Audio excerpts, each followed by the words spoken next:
Hey Nerdpreneurs! In today's Talkin' Nerdy, we talk about taking various psychedelic substances. We are not endorsing people do this, nor are we experts in this field, and all advice we say here is anecdotal and personal. You should do your own research before trying anything we talk about. But hey, enjoy this psychedelic episode. Talking nerdy. We just talking nerdy. With all this talking nerdy. Oh, come on, you wanna talk nerdy? Hey, you want to see something cool? Talking nerdy. Yeah. All right, first off, for context, and whether or not you're going to think this is cool, do you know who the crystal method is? No. Fuck. All right, so I'm going to show you something cool. I'm just going to act like it's cool. And I'm going to have to This pretend that it's very cool. This is one of those friend obligations right now. All right. Okay.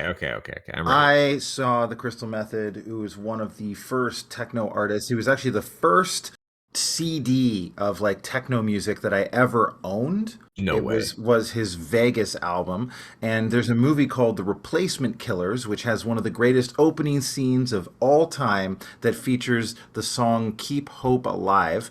And ever since I want to say grade 8 or 9, like I'm talking way back in old school, like high school first year, I was so into that movie and so into that song, and just the whole album became sort of like a thing for me. And then Crystal Method came out with a bunch of other albums and stuff, and I've never seen them live. Anyway, last night, or 2 nights ago, I should say, I went and saw the Crystal Method at the Rickshaw Theatre in Vancouver for an amazing night, and he hung out afterwards and met a bunch of people, so I got a picture with him, and he was signing stuff, and I didn't have anything for him to sign except this, which is a cool pendant that is from Shambhala. It looks like an owl, and then I had him sign the bottom. This is probably a one-of-a-kind now, so I love it. I love that that's what I now own. It's pretty sweet.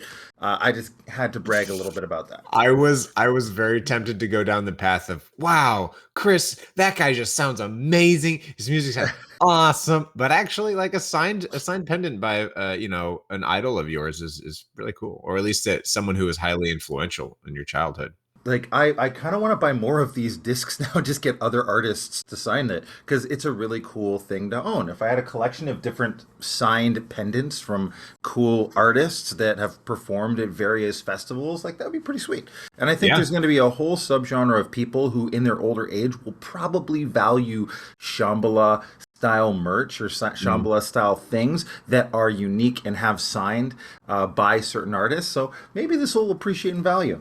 Much like a Stan Lee comic, much like a DC comic signed by Stan Lee. You know what I'm saying? Like something one of a kind. It would be kind of you. Cool. There's also going to be a genre of folks, when they get into the retirement homes, from our generation, that are going to have their memorabilia, like maybe that one thing that they've kept with them that reminds them of their rave days. And they'll be like, oh, different times, but God, were those fun.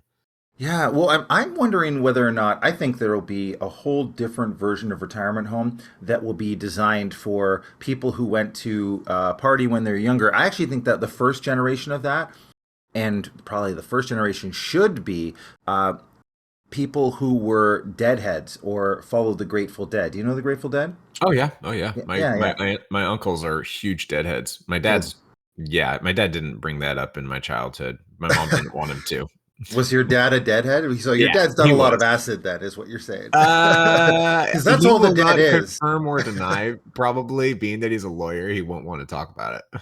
Okay, well, we know what that means to be a deadhead. Because if you've ever, I've never been to a Dead show, but from what I understand, it was the single most influential thing to spread LSD across the nation. Whoa. Like, the FBI used to track their movements because they were spreading LSD, and they had their own. They had their own LSD manufacturer, a person who was making it. No, seriously. This is actually in books and documentaries and stuff like that. They had someone who manufactured LSD, and they would just give it out at their concerts, and there would be a whole pregame where people were, just having acid for like 12 hours, and then they would go to the show. And so it was just a huge movement that was all about that, and around their music, and of course, obviously having a bunch of fun and spreading that love and joy that comes from having an LSD experience. However, um, I've heard that that dead generation is now getting to the point where they're like within the decade of maybe retirement home, 10 to 20 years to be Oh in a yeah, retirement home, right? So if definitely. you're, and so there's also a lot of research on how psychedelics can help in the Yep. aging process to really keep people, Yeah, I mental health. guess, yeah, we'll keep them not just it sounds weird to be like to accept their death, but like to kind of allay fears of death Mhm. when you have that anxiety close to the end. And so Mm, the idea of being in a community of say like deadheads in a retirement home where they are using those kind of things to actually bring people to the next level or yeah. to transition them, I think that might be a real market if they could just get Yeah. past the idea of psychedelics being used for healing purposes at that age. Well, yeah, I mean, there's definitely this train of thought now. Shrooms are the new marijuana, and at least in the states where it's legal down here, and probably, and I think up in Canada too, from what I've been hearing, it's Shrooms? become this shrooms. Yeah, Yeah. shrooms are becoming this more like, oh, it's not quite legal, but not quite illegal kind of a Yeah. conversation. But shrooms, there has been this conversation for just a few years now around how it creates new pathways Hmm. in between your neurons. But around the whole acid thing, I definitely think that it is along those lines, but just because it's manufactured, I personally am more wary of it. But I'm Yeah. curious how much it in Have you done? I weighs mean, I in. don't know if you'll admit No, to this or I not. have not You done acid, have you but done mushrooms? yeah, yeah, I have. Okay. Yeah. But I am more curious how the how this conversation ties in with dementia and Alzheimer's, because those are very prevalent, and I have a couple grandparents who dealt with dementia, in varying degrees, and I wonder if if they had done acid, or if they were to do acid now, how that would play in. It would probably play in really badly now, but back then, before it was set in, Hmm. I'm curious, and I'm sure that I people wish would there was weigh in. some research that could be done ethically on that. There's just Yes, ethically is the key word. it's just not easy to be like, well, let's round up a bunch of dementia patients and Yeah. see what works. Oh No, god. and I agree that mushrooms are the new kind of pot in the sense that they're using medicine to push legalization, right? The Mhm. medical benefits, but I, in many ways, actually think there's a much bigger argument for why mushrooms can be healing mentally than marijuana. Even I think Yeah. marijuana is a harder sell. I think there's no harm in marijuana. There's more Well, stigma. there's no harm in marijuana, so it shouldn't have been illegal in the first place. And a lot of the Mhm, reasons it became illegal were racist and terrible. And mhm. look up Anslinger if you ever want to know the story of why pot became illegal in the states. Oh, But okay. I will say that mushrooms actually has a therapeutic nature to it from personal experience and Mhm. from research that's being done now. And there's been such a long time in mental health where the only solution to mental health was therapy and drugs, which is Oh, yeah. pharmaceutical drugs, right? Mother's And Little Helper and all that, yeah.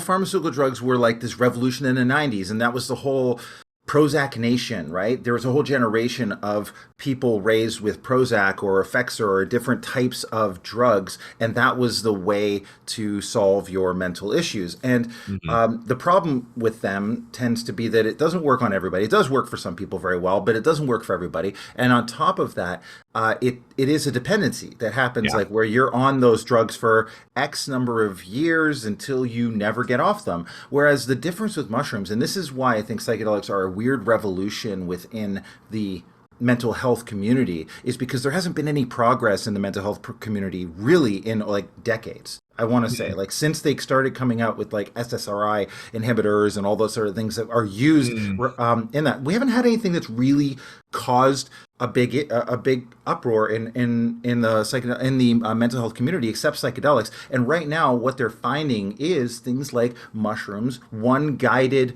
trip with therapeutic dose with a guide of say of some sort, like a therapist who's going through that, and then proper integration post experience they can, with the tests that they've done on people who are usually the hardest to solve, because if you're doing these trials, you're usually people where they're like, nothing else is working, you might as well try this trial.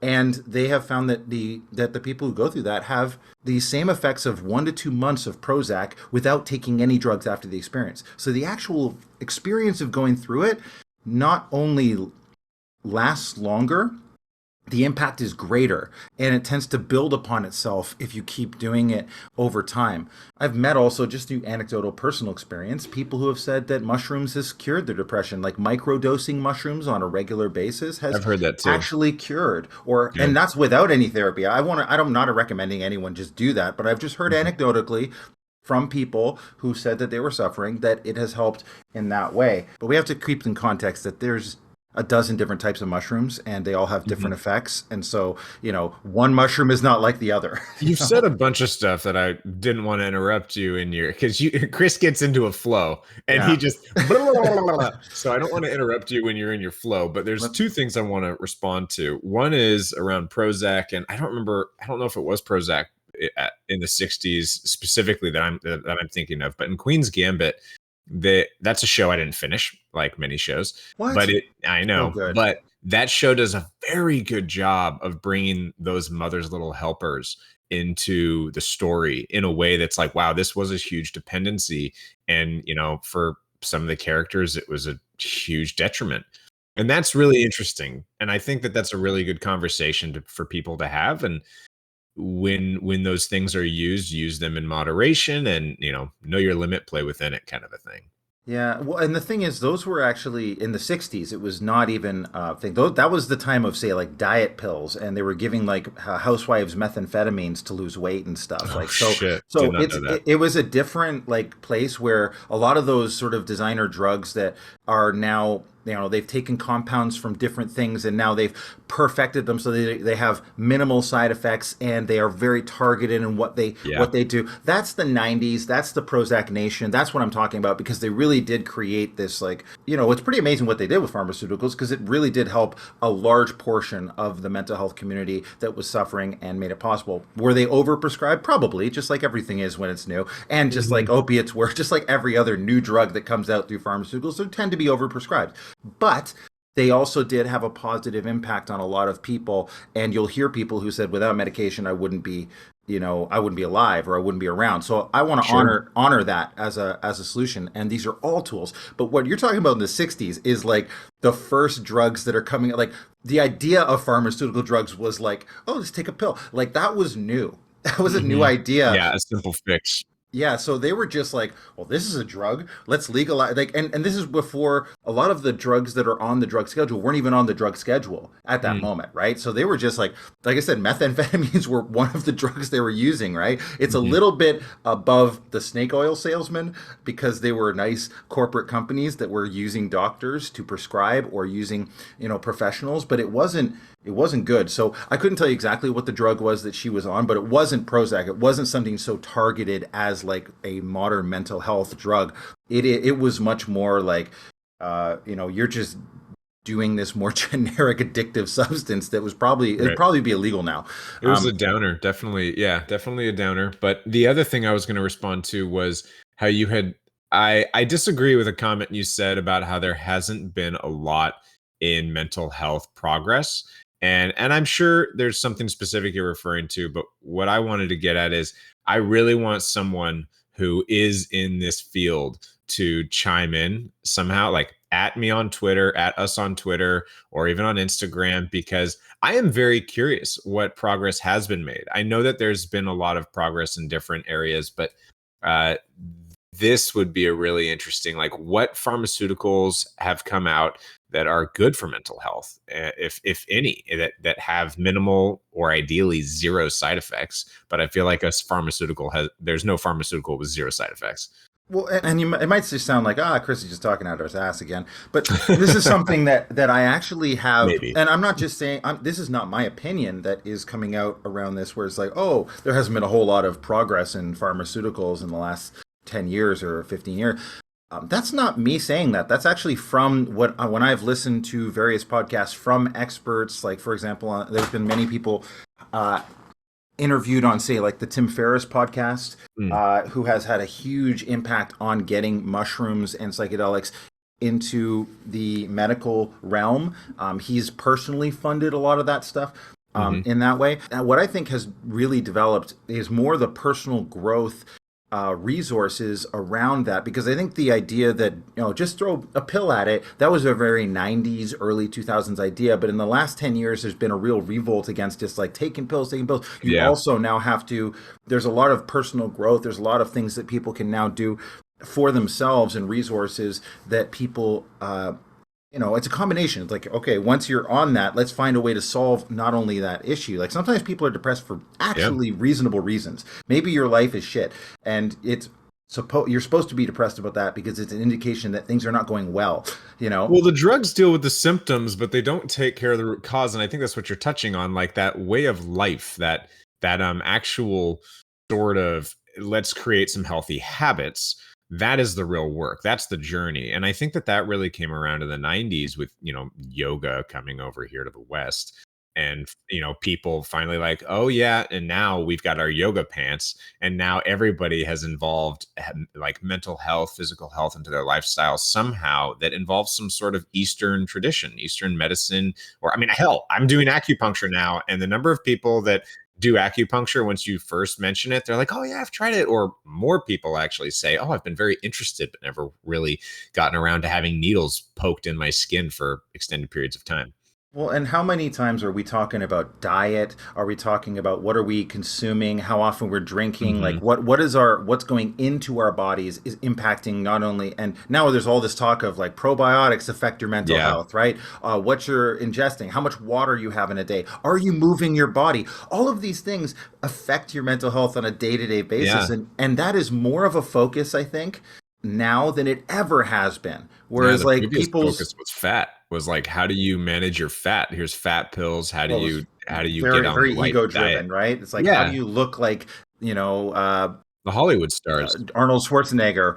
Now it's very much focused on mental health, because I think also people have access with social media to people who are spreading good positive vibes and good positive messages and good ideas. It's small tidbits and it's, armchair psychology, but I think the access to that kind of stuff has spread, and so there's so many more ideas in the present culture that allows us to say like, well, yeah, I can shift my mentality. And I think, that's something that we can talk about in relation to the actual episode we're trying to get to today. Well, before we jump into that, the other thing is misinformation out there. I think that while there's a lot of good conversation people are having around this stuff, I do think there's also a huge misinformation. And I just it's just a shame. I mean, there's a lot of good actors out there, a lot of good people, but there's also I mean, America is just misinformation central. I'm curious, do you think it's that the misinformation in America is because there are a lot of Private interests. no, I'm the way I'm trying to think of a delicate way to put this, but there's shark and there's sheep, or there's wolves and there's sheep, and so it feels to me like in America, like you're a duper or a dupie. Oh, someone who's trying to control the masses. Well, I don't think it's so intelligent as that. I just think it's more that, you can find a sucker for your ideas in America because there's a lot of people Mhm. willing to believe stupid stuff, but you also have a lot of people who are really smart and are Yeah. able to, like, I feel like you get both ends, and it feels like there's not as much of that middle ground where it's more like, okay, well, there's a large enough market of dupies where I could convince a bunch of people that this is wrong, and or that what I'm saying is right. And then there's a bunch of people that are also dupers who have the charisma and the intelligence to know how to use information to Mhm. dupe other people. And I'm not saying that doesn't happen in other countries. I think it happens everywhere. It's just we don't speak those languages, so we can't tell. To answer your question, I don't actually think that there's dupers and dupies consciously. I mean, yeah, sure, there's a couple of them. They're like con artists, but I think it's more so that our human nature, we want to be respected, we want to be liked, we want to have power. And we often find that the way to do that is to prove to others and ourselves that we are a source of authority and that we are a guide in our story and the stories of others. And unfortunately, this culture freedom of speech, as much as I love it, goes straight to people's egos. And they think that they can just share information. I mean, as we're doing a podcast, they can just share information as authorities, and people will listen to charismatic people because it is so easy to follow. And it is so easy. And now we're getting to Seth Rogen territory, but it is so easy to follow others and just do what someone charismatic says. And I love using that angle in Dungeons and Dragons when you've got the bad guys who just tell people what to do, and then they have the masses because Did you mean Joe Rogan or Seth Rogen?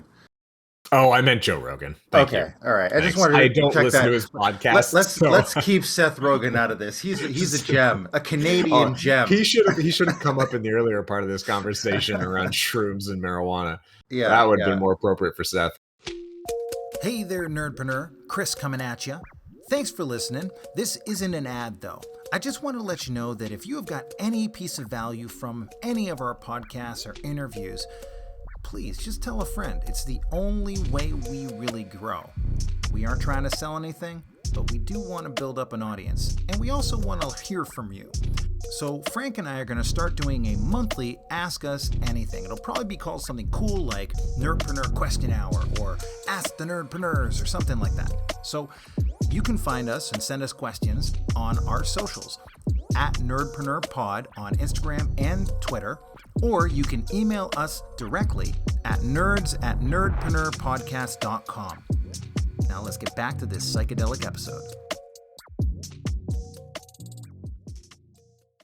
Anyway, I do think it's not quite as con artisty as it is just people want to be respected. They want power, and we often do that by, I'm going to be a guide for people.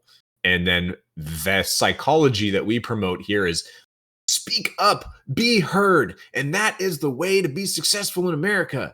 And so, like in my classes, in my school days, I always spoke up. I always asked questions, and people knew me, and that was a good thing, supposedly. But unfortunately, there's a very ego-driven mentality here in the States that does not promote compassion as much as I would like it to. Compassion and empathy are kind of given a back seat. I think there's a couple of things in there, and I agree with you that they're with all of what you're saying. But I think there's another thing is just, when you have abundance in a society like you do in America in many ways, or at least opportunity for abundance within America, because I believe that is something that is great about the U.S. and American culture, is that you have people who have risen to very, very high in society, but you also have, as a consequence of that, people who are very low.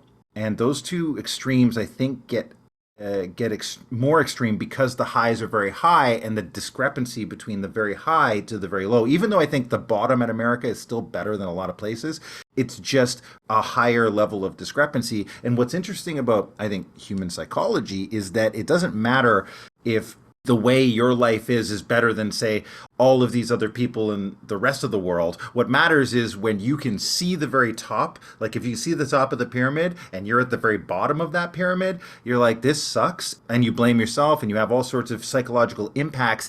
And people look for certainty. They look for guides in which to climb the ladder, to climb the pyramid, to go to the next level. And that, I think, because the high is so much higher, it allows for people to be duped easier into bad things, because the desire to move forward and go higher and go higher and go higher is more prevalent. It's a bigger desire in this world than it is in, say, a world where there isn't as high of a benchmark to go for. I totally agree. And that people want to get to that higher level. When people feel like they're the have-nots, they want to have the things to feel like they are the have.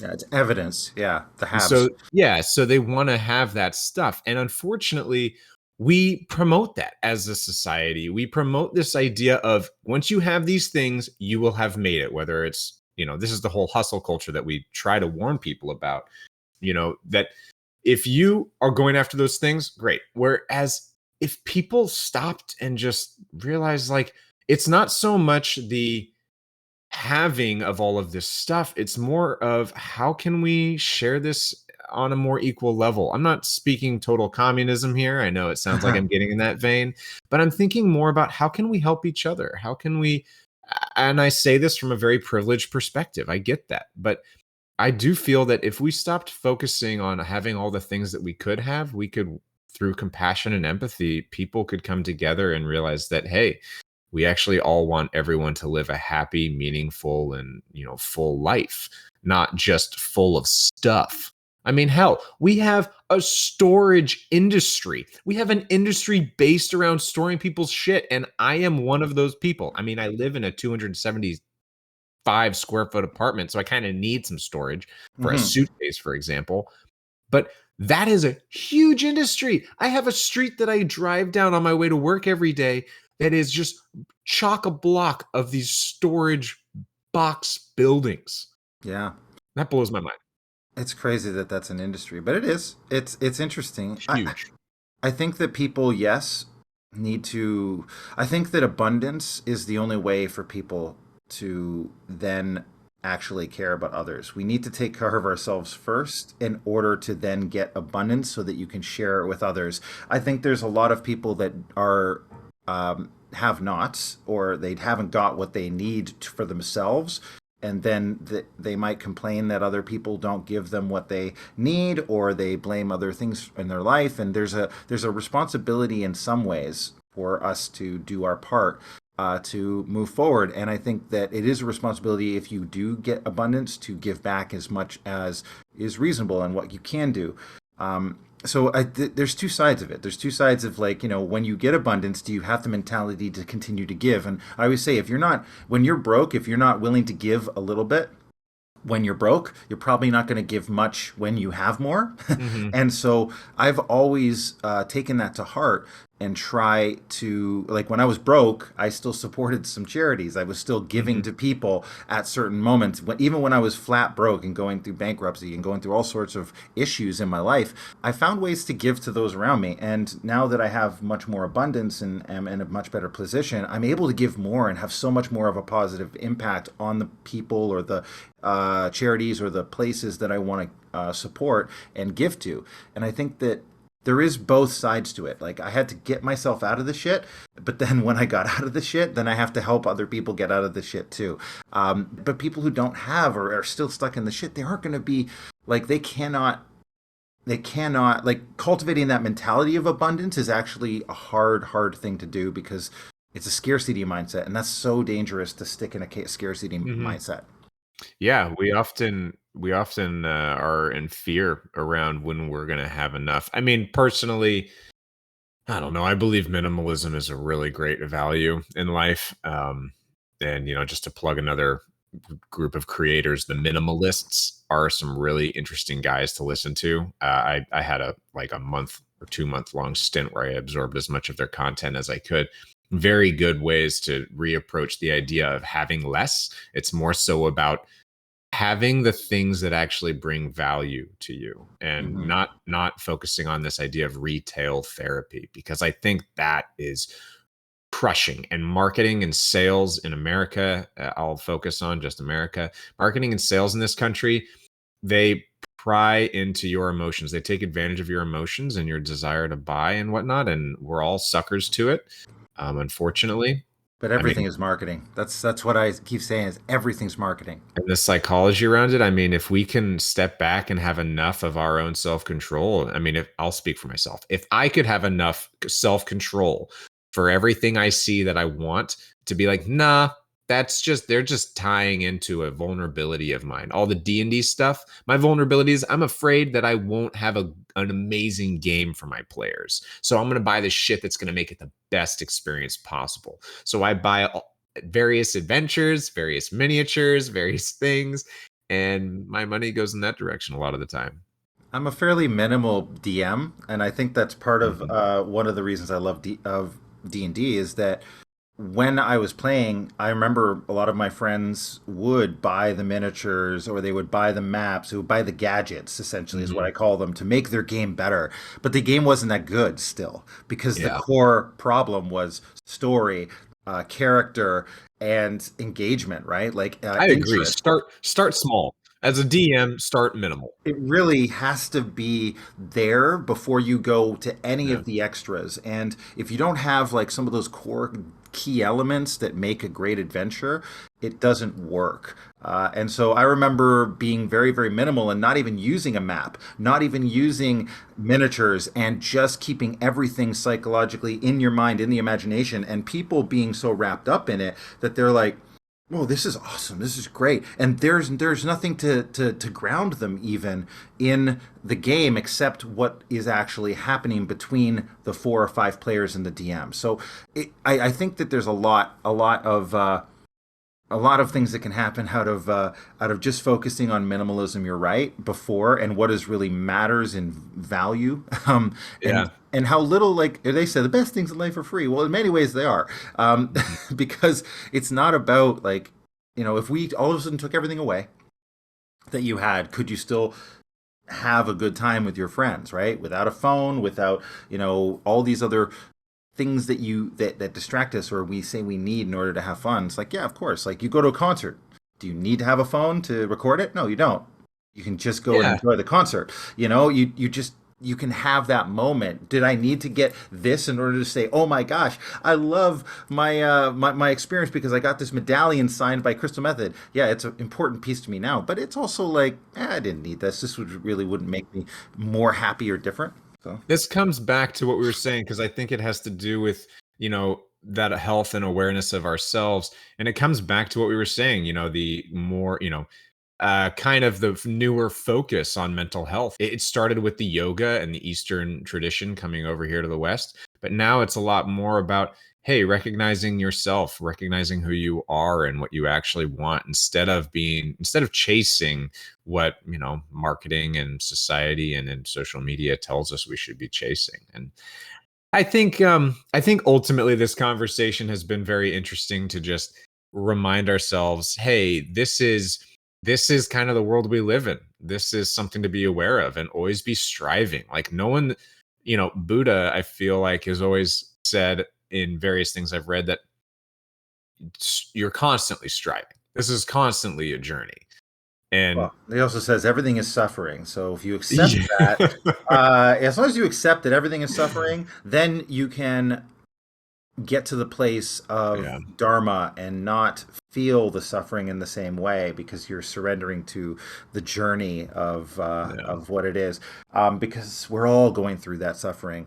So Buddha is a I, very strange tack to take, I but I really, think that I it's really want someone who's like a Buddha professional, like expert, to have a chat with us, because we're armchair Buddhists, is what you're yeah, saying. whenever I dive into the Buddhism tangent, I always feel like, God, I'm such an imposter.